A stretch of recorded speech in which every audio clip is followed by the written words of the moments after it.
The station floated in the darkness between stars, a massive wheel of metal and glass where different species met to talk about peace.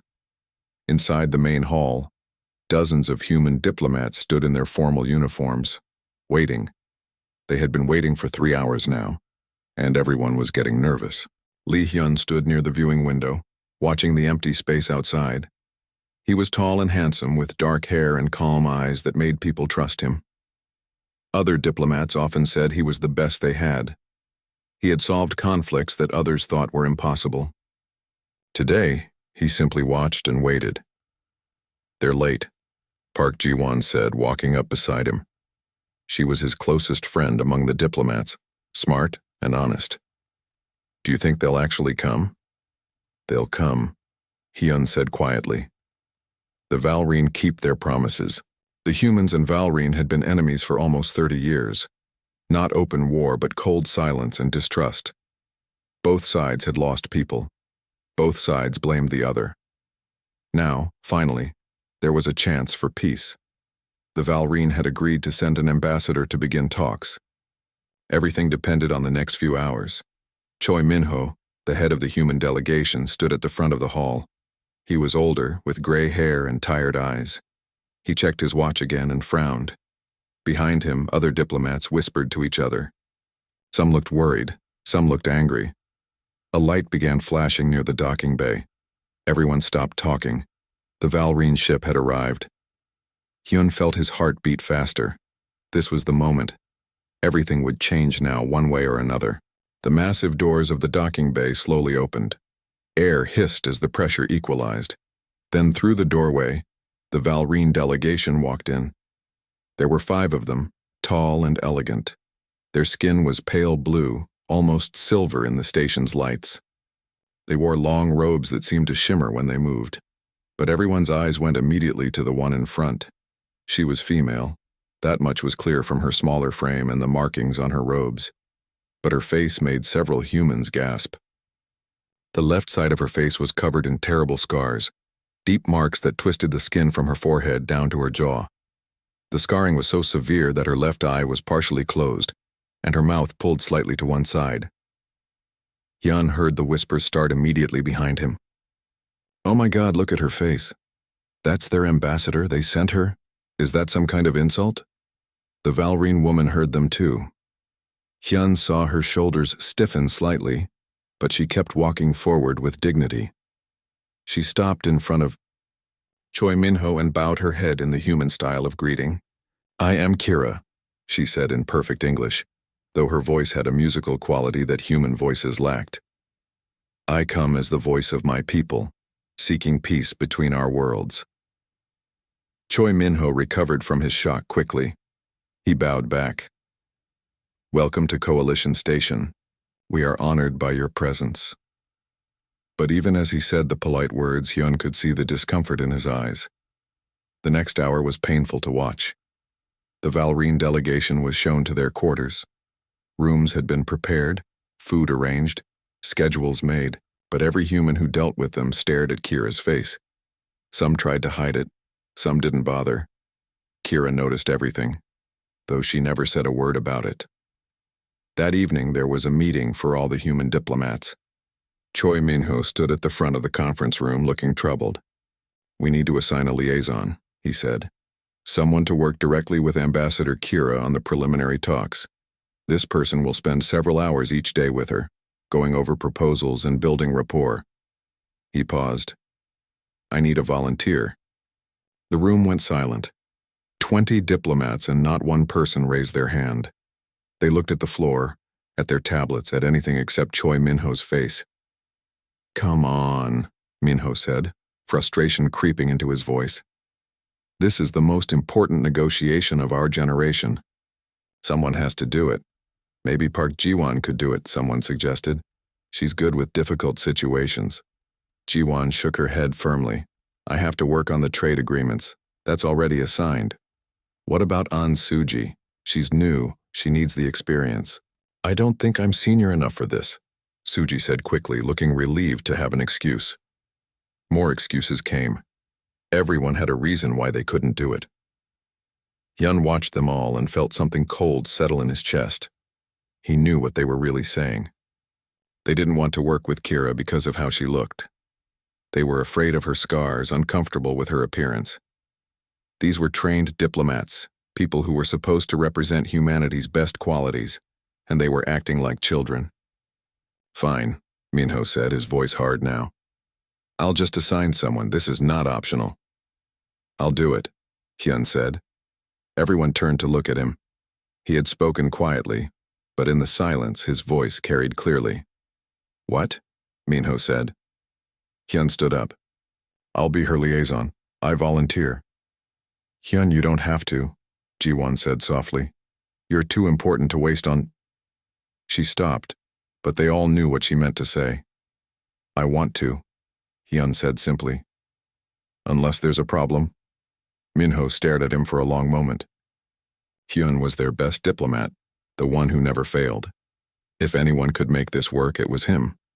But Minho also looked concerned, like he was watching Hyun throw away his reputation. Are you sure? Minho asked. I'm sure. All right then. You'll meet with her tomorrow morning to begin preliminary discussions. Minho dismissed the meeting, but as people filed out, they gave Hyun strange looks. Some pitying, some confused, some almost angry. Ji-won pulled him aside in the hallway. Why did you do that? You know they're all going to talk about you now. Let them talk, Hyun said. But I mean her face. Ji-won struggled with the words. It's going to be hard to work with her, to look at her every day. Hyun felt disappointed in his friend, but he kept his voice gentle. Ji-won, do you know anything about Ambassador Kira?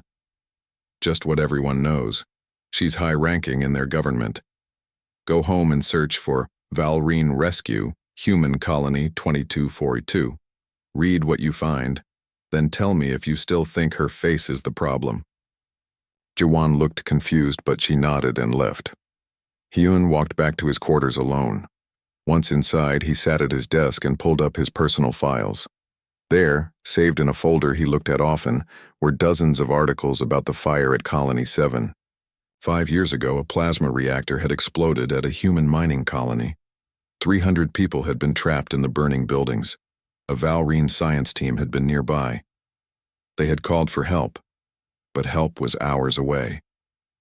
Everyone thought the colonists would die. Then one Valrine had put on a protective suit and run into the flames. Over and over she had gone in, pulling out humans one by one. The heat had been so intense that her suit had failed. Her face had been burned terribly. But she had kept going until she collapsed. She had saved 200 lives before she fell. Hyun looked at the old photos of that Valrine hero. Even with the scars, he recognized her. It was Kira. His sister had been one of the people Kira saved. Lee Hana had been 20 years old, working her first job at Colony 7. Without Kira, she would have died that day. Hyun closed the files and stood up. Tomorrow he would meet with Kira. He would thank her properly, in a way his people should have thanked her 5 years ago. And maybe, just maybe, he could help build the peace she had already paid such a terrible price for. Outside his window, the stars shone cold and distant. But somewhere out there, two species were about to take the first real step toward understanding each other. And it would begin with one man choosing to see past scars to the hero beneath. 6 months had passed since the trial.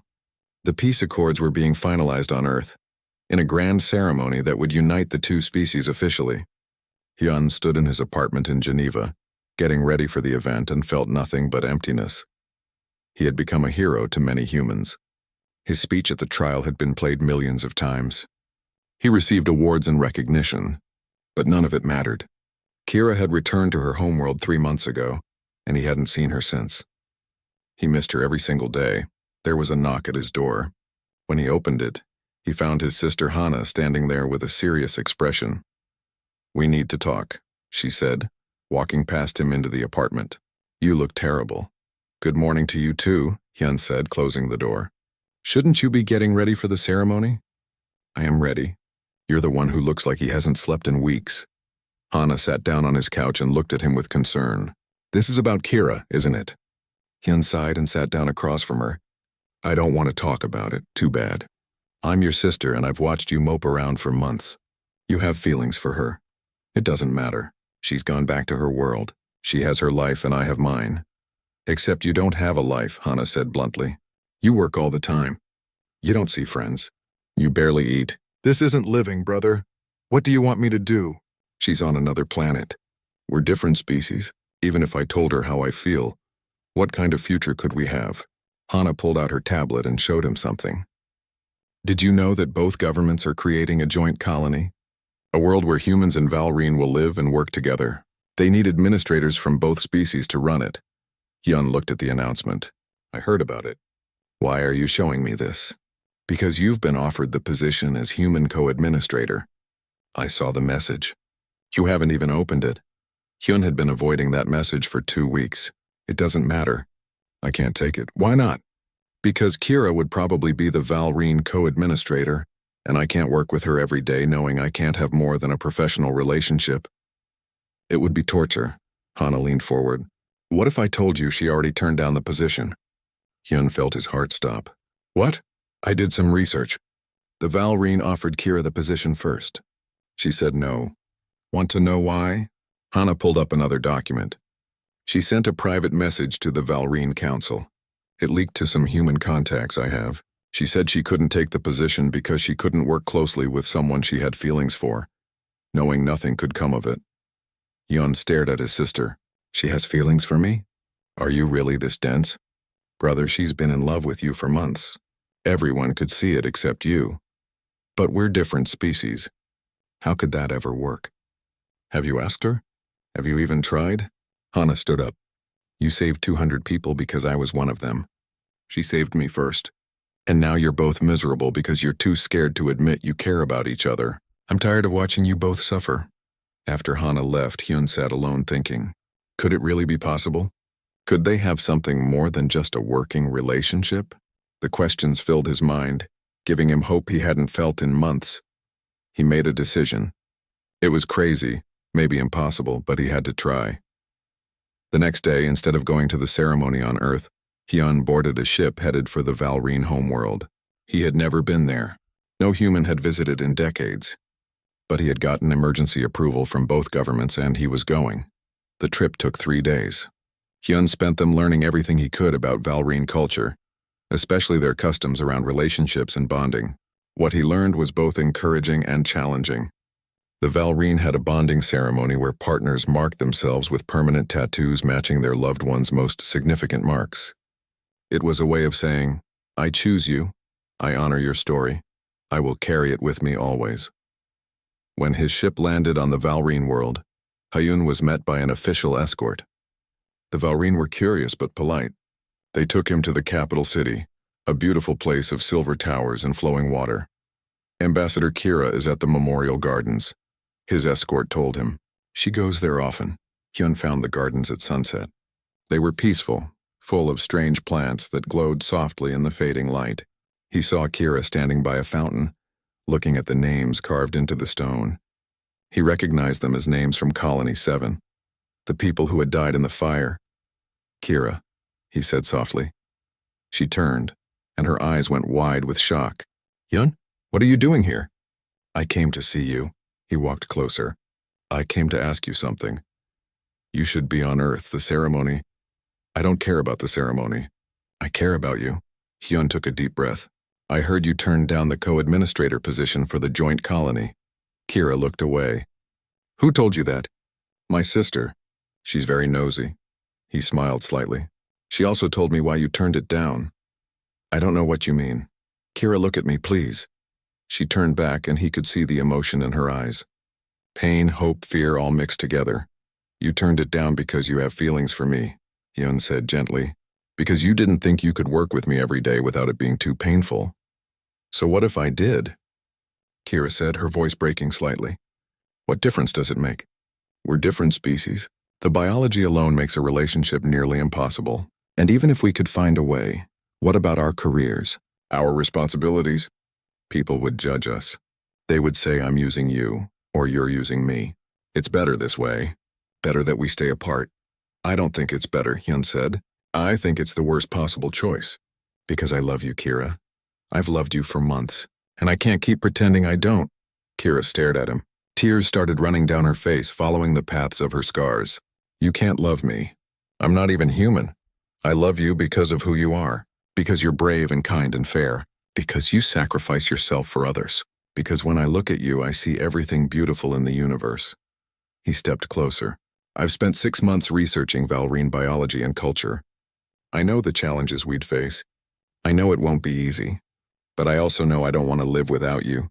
Hyun, this is crazy. I know. But I'm asking anyway. Take the position with me. Co-administer the colony, not just as colleagues, but as partners. Real partners. In every sense. People will talk. They'll say terrible things. Let them. I don't care what anyone says. I only care about you. Kira shook her head. You're willing to give up everything? Your reputation? Your easy life? For someone who looks like me? Hyun reached out and gently touched her scarred face. She flinched at first, then leaned into his touch. These scars are part of your story. They show who you are, and I think they're beautiful. You're insane, Kira whispered, but she was smiling through her tears. Probably. Is that a yes?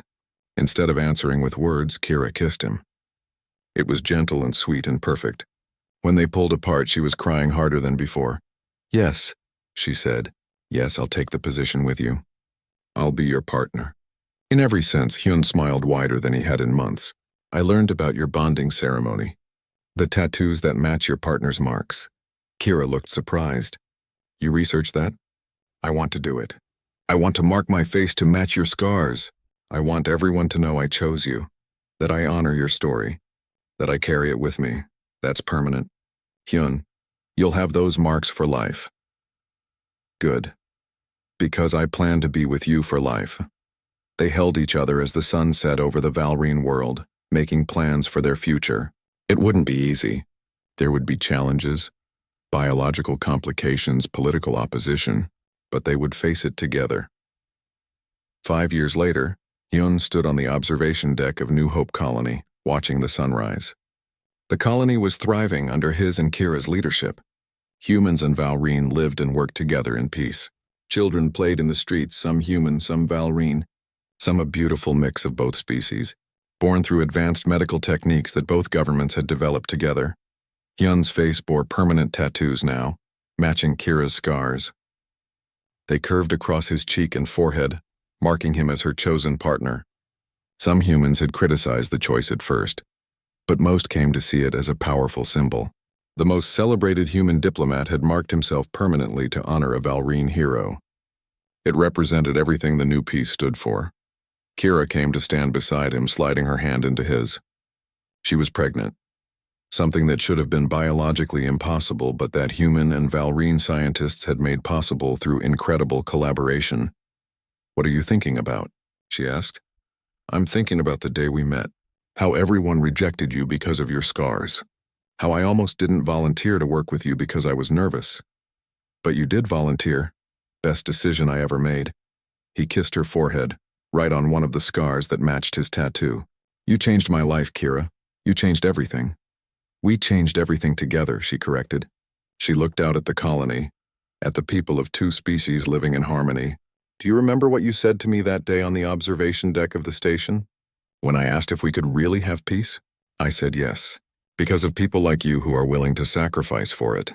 And you were right. Look at what we built. She smiled, and the scarring. The attempted accident happened in the engineering section of the station. Kira had been invited to tour the facilities as part of the peace process. Hyun insisted on going with her, and his instincts proved right. They were walking through a corridor when a heavy maintenance platform suddenly broke loose from its cables above them. It came crashing down, and Hyun barely had time to pull Kira out of the way. The platform hit the floor where they had been standing just seconds before. If they hadn't moved, both of them would have been crushed. Security cameras caught everything. They also caught something else. A man in an engineer's uniform cutting the cables before the platform fell. His face was clear in the video. Within hours, security had arrested him, and under questioning, he broke down and admitted everything. He was working for Kang Daeho. The coalition authorities moved quickly after that. They arrested Kang and 2 of his top people. The evidence An Suji had gathered, combined with the engineer's testimony, was overwhelming. Kang had not only created the fake video but had also paid people to spread it and organize the protest. He had arranged the accident to either kill or injure Kira, hoping to blame the Valrine and destroy the peace talks. Within a week, Kang Deho was brought before the Coalition Tribunal for trial.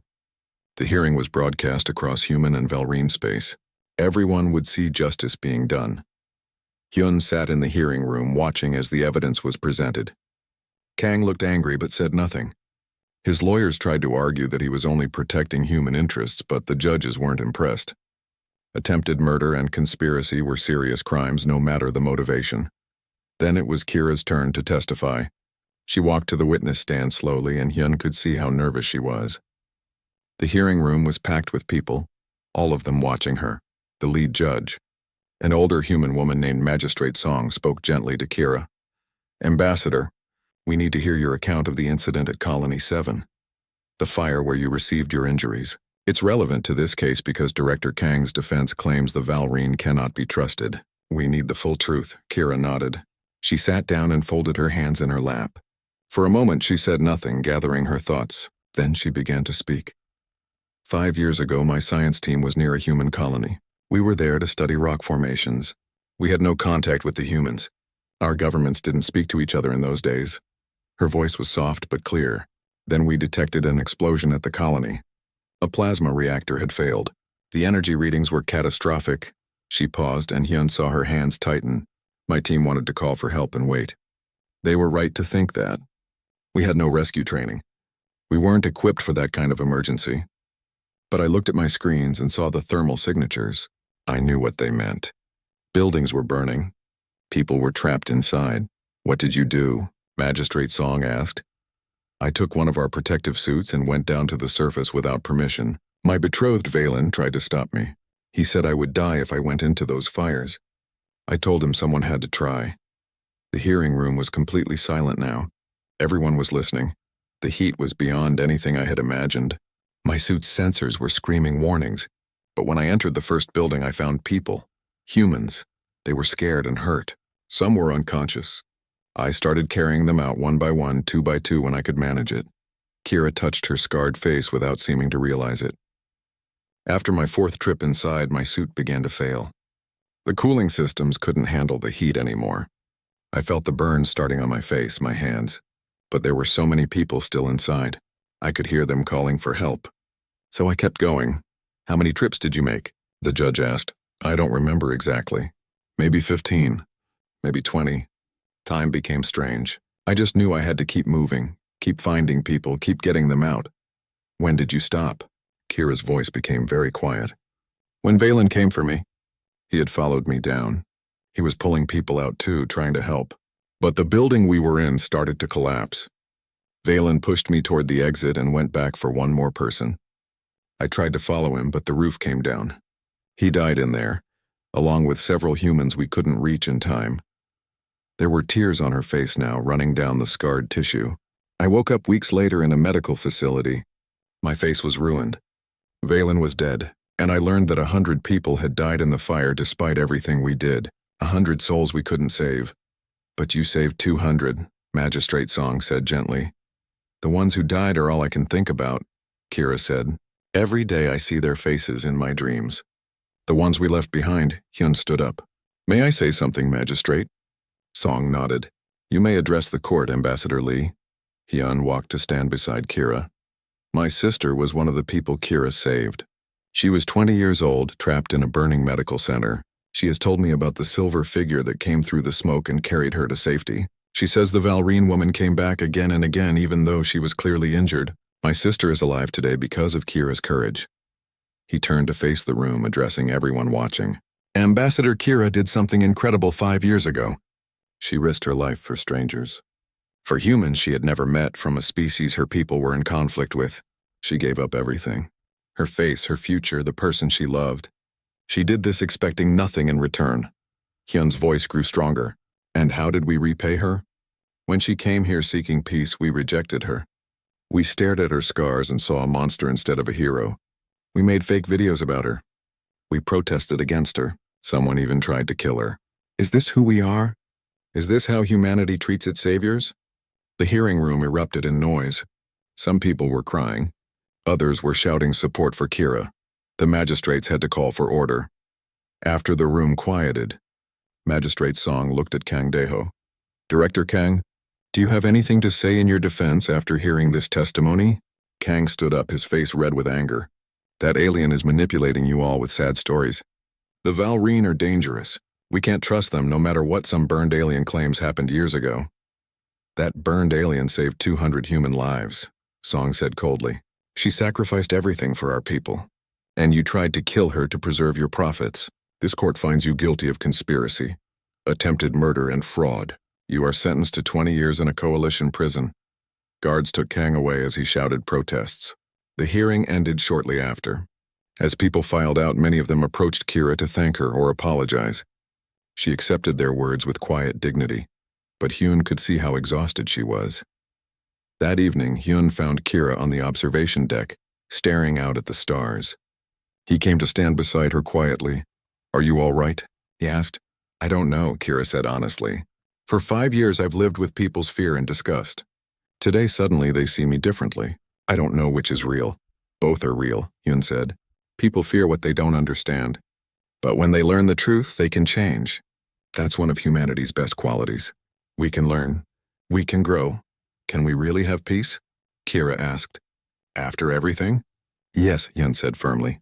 I believe we can.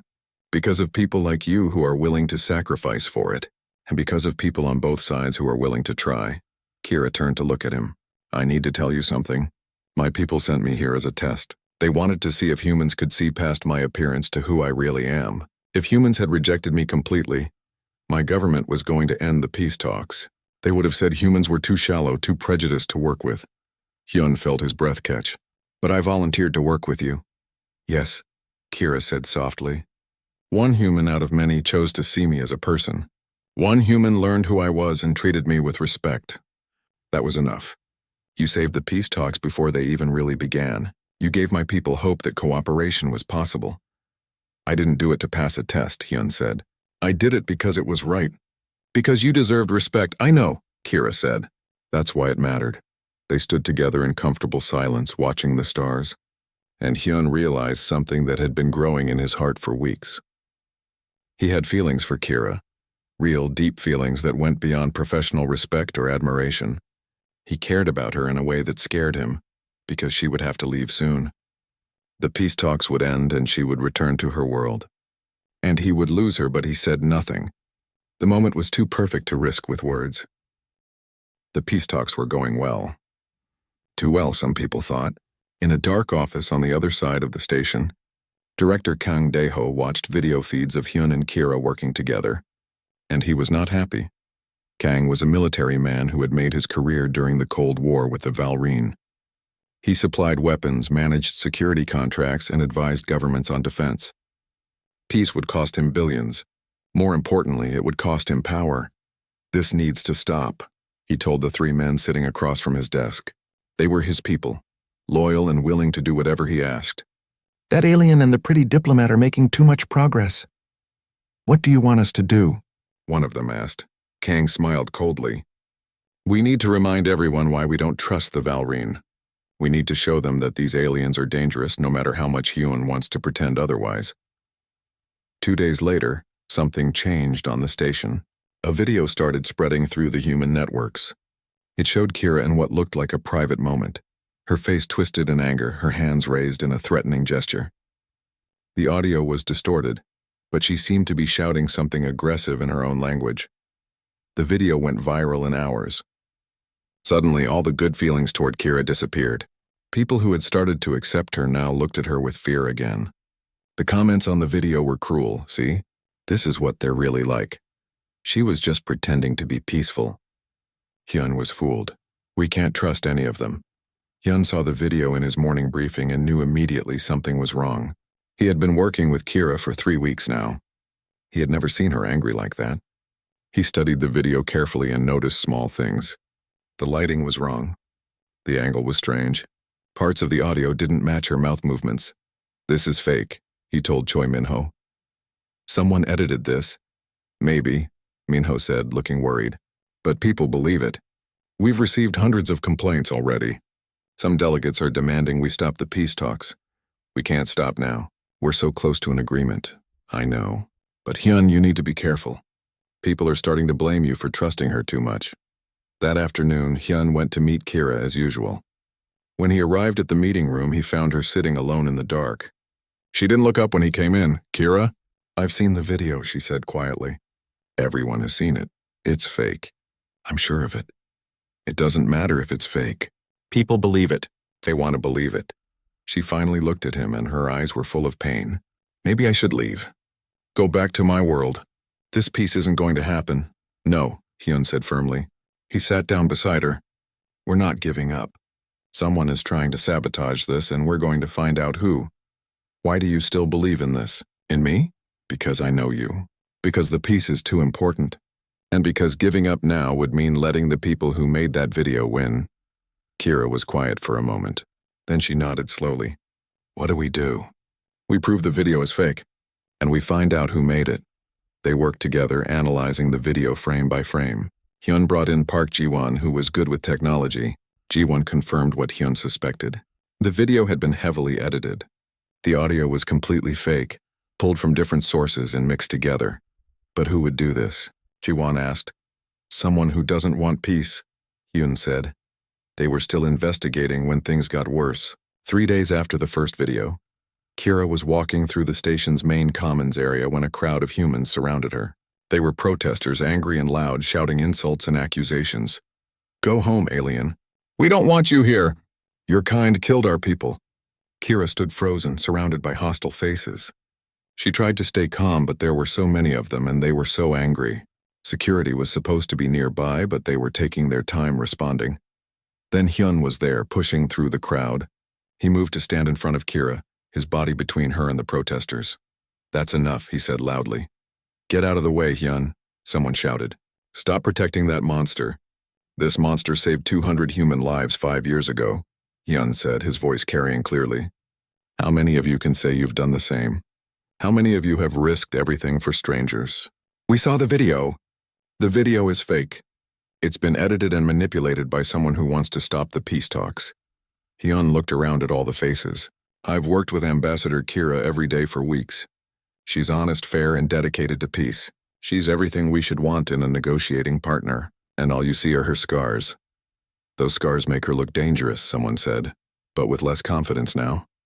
Those scars are from saving our people, Hyun said quietly.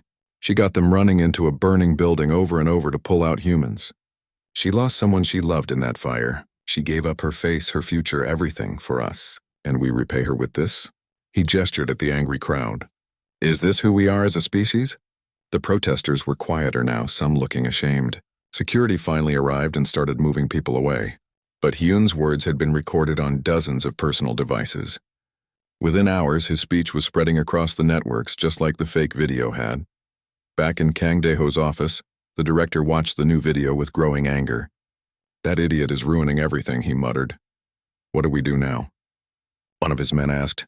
We need something bigger, something that can't be explained away with pretty speeches. Kang thought for a moment. Arrange an accident. Nothing fatal, but enough to make the Valrine look dangerous. Make it look like Kira attacked someone. But Kang didn't know that An Suji, the young diplomat, had been investigating on her own. She had noticed strange money transfers in the station's financial records. Large payments going to the same group of people. She traced them back and found they all connected to one name. Kang Dae-ho. Suji was scared. Kang was powerful and dangerous. But she thought about Kira, sitting alone at meals while people stared.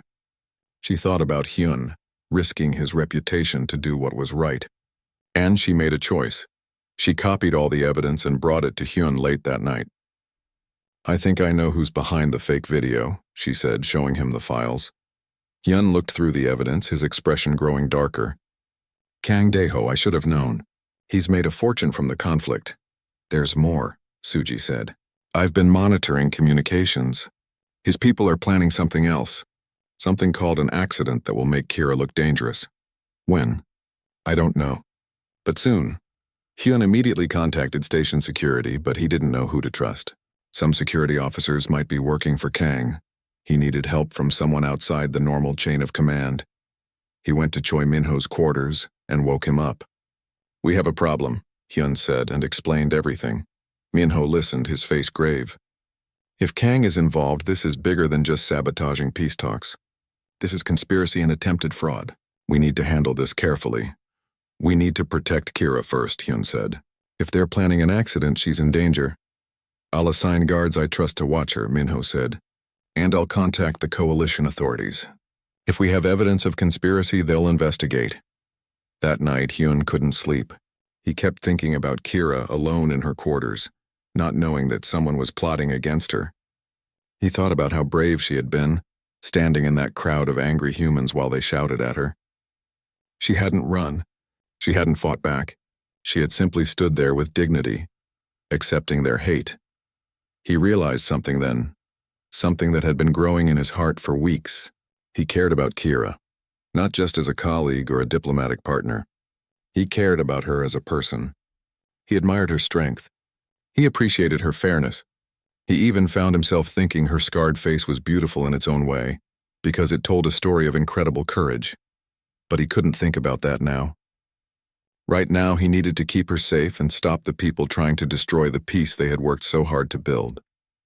Somewhere in the darkness of the station, Kang's people were preparing their next move, and Hyun was preparing to stop them. The next morning, Hyun arrived at the meeting room early. He had spent half the night preparing, learning basic Valrine greetings and customs. His tablet was full of notes about their culture, their history, their values. If he was going to do this right, he needed to show respect. Kira arrived exactly on time. She wore a simple blue robe today, and her silver hair was pulled back from her scarred face. When she saw Hyun waiting, she stopped in the doorway, her expression unreadable. "Ambassador Kira," Hyun said, standing up. Then in carefully practiced Valrine, he added, "I am honored to work with you." Kira's eyes widened slightly. She stepped into the room and closed the door behind her. "You speak my language," she said in English. "Only a little," Hyun admitted. "I learned some basic phrases last night. I hope I didn't insult you with my pronunciation." "No," Kira said slowly. She moved to the opposite side of the table and sat down, still watching him carefully. "You are the one they call Lee Hyun, the famous diplomat." "I'm Hyun, yes. I don't know about famous. I was told you are the best humanity has. I was also told you volunteered to work with me." She tilted her head and the scarred side of her face caught the light. "Why?" Hyun met her eyes steadily. "Because this piece is important, and because I wanted to work with you specifically." "Because of my face," Kira said flatly. "Because of what your face represents," Hyun corrected gently. "I know who you are, Ambassador. I know what you did at Colony 7. Kira went very still. For a long moment, she said nothing. Then quietly, "That was 5 years ago. Most humans don't remember." "Some of us remember," Hyun said. "My sister was one of the people you saved. Her name is Lee Hana. She was 20 years old when you pulled her out of the burning medical center." Kira's good eye showed surprise, and something else, pain maybe or old grief. "I didn't know," she whispered. "How could you? There were 200 people. But my family knows. We've always known." Hyun leaned forward. "You're a hero, Ambassador Kira, and it's an honor to work with you." Kira looked down at her hands. They were shaking slightly. "Your people don't see me as a hero. They see a monster. Yesterday I watched them all turn away from me." "Some did," Hyun admitted, "but not all of us. And I promise you, by the time we're done here, everyone will know the truth about you." Kira looked up at him with something like hope in her eyes. Then she seemed to catch herself and straightened in her chair. "We should begin work on the peace proposals." "Of course," Hyun said. He pulled up the documents on his tablet. "Let's start with the trade agreements." They worked for 3 hours that first day. Hyun found Kira to be sharp and thoughtful. She asked good questions and understood complex political issues quickly. She was also fair, always looking for solutions that would benefit both species, not just her own people. But he also noticed how she held herself. She always turned the right side of her face toward him, trying to hide the scars. When he looked directly at her, she flinched slightly, as if waiting for him to show disgust. Over the next week, they met every day. Slowly, Kira began to relax around him. She stopped trying to hide her scars. She even smiled sometimes, though the scarring made it look different on the left side of her face. The other human diplomats noticed. In the cafeteria, Hyun heard them talking. "Did you see them yesterday?" Hyun was actually laughing with her. I don't understand why he's doing this. He could have any assignment he wanted. Maybe he feels sorry for her. It's going to hurt his career. Who's going to take him seriously after this? Park Ji-won sat down next to Hyun one day at lunch. I did what you said, she told him. I looked up Colony 7. And I didn't know, Ji-won said quietly. I had no idea she was the one who saved all those people. The articles just called her a Valrine rescuer. They never used her name. That's because she asked them not to, Hyun said. I found an old interview. She didn't want to be famous for it. Why not? Because 100 people still died. She sees it as a failure, not a success. Ji-won looked toward the Valrine section of the cafeteria, where Kira sat alone, eating quietly while others stared. She sits by herself every meal. Yes, that's not right, Ji-won said. She stood up, picked up her tray, and walked over to Kira's table. Hyun watched as Ji-won asked if she could sit down. Kira looked surprised but nodded. Soon they were talking. It was a small thing, but it mattered. The next day, An Suji joined them too. Then another diplomat.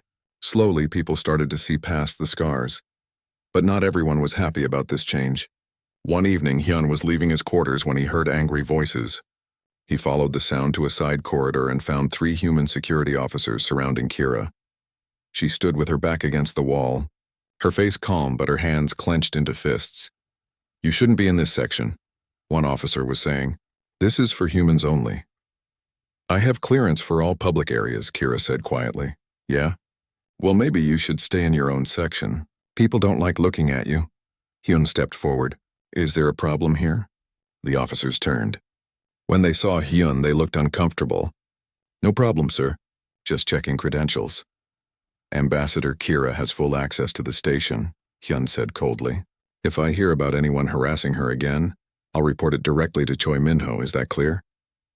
Yes, sir, they muttered and walked away quickly. Kira looked at Hyun. You didn't have to do that. Yes, I did. He paused. Are you all right? I'm used to it, Kira said, but her voice was tired. This happens everywhere I go. People are afraid of what they don't understand. Tell me about the fire, Hyun said gently.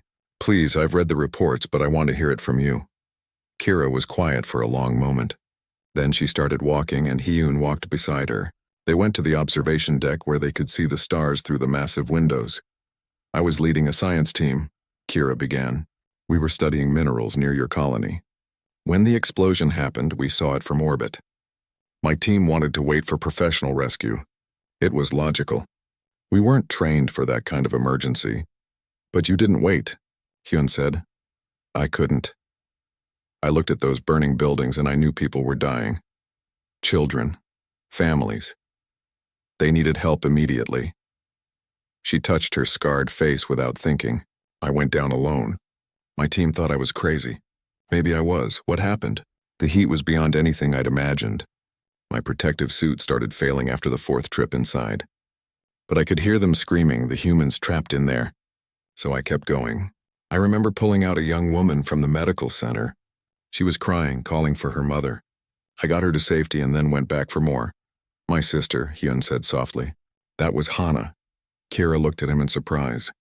The girl from the medical center? She survived? Yes. She's a doctor now, working on Mars. She tells everyone about the Silver Angel who saved her life.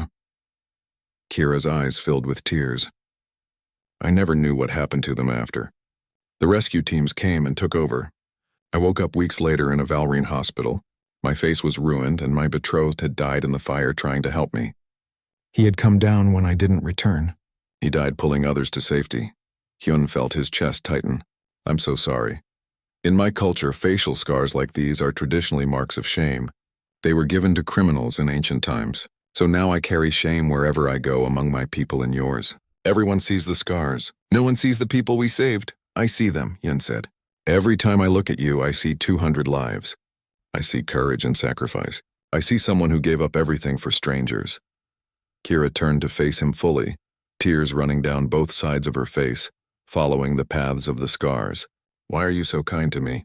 Because you deserve kindness, Hyun said simply. And because I think you're remarkable. They stood there together looking out at the stars. And for the first time since arriving at the station, Kira didn't feel alone. She had found one person who saw her for who she really was. One person who looked at her scars and saw strength instead of ugliness. It was enough. For now, it was more than enough.